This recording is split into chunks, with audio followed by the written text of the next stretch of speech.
Welcome to the WION podcast. Great to be here. Today, we're taking a closer look at something, well, pretty relevant to most of us. Yeah.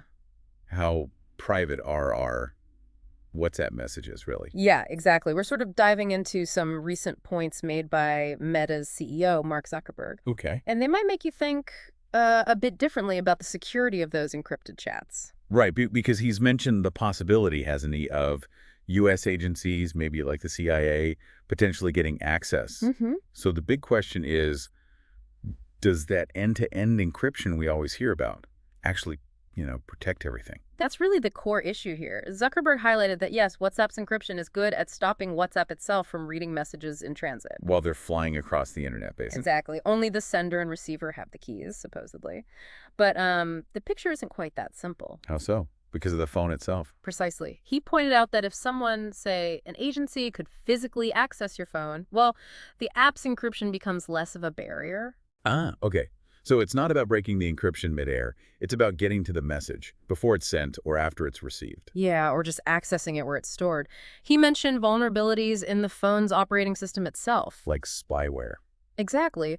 Things like Pegasus were brought up, sophisticated software that can, essentially take over a phone and access all its data. Wow. So it bypasses the WhatsApp encryption entirely by just reading what's on the device. Correct. It could potentially see your messages, your photos, call logs, everything stored there without needing to intercept the encrypted transmission. So it's like having a super secure armored van delivering a package. Yeah. But someone has a key to the house where the package ends up. That's a pretty good analogy, actually. And, agencies like the FBI have acknowledged they sometimes gain access. How? Well, sometimes through things like cloud backups if they aren't properly secured, or, as we said, direct access to the physical device. Got it. So the encryption protects the journey, but not necessarily the start or end points if they're compromised. That sums it up well. The encryption is strong for what it does protecting data in transit, but it's not a magical shield against absolutely everything. So what does this mean for us, the users?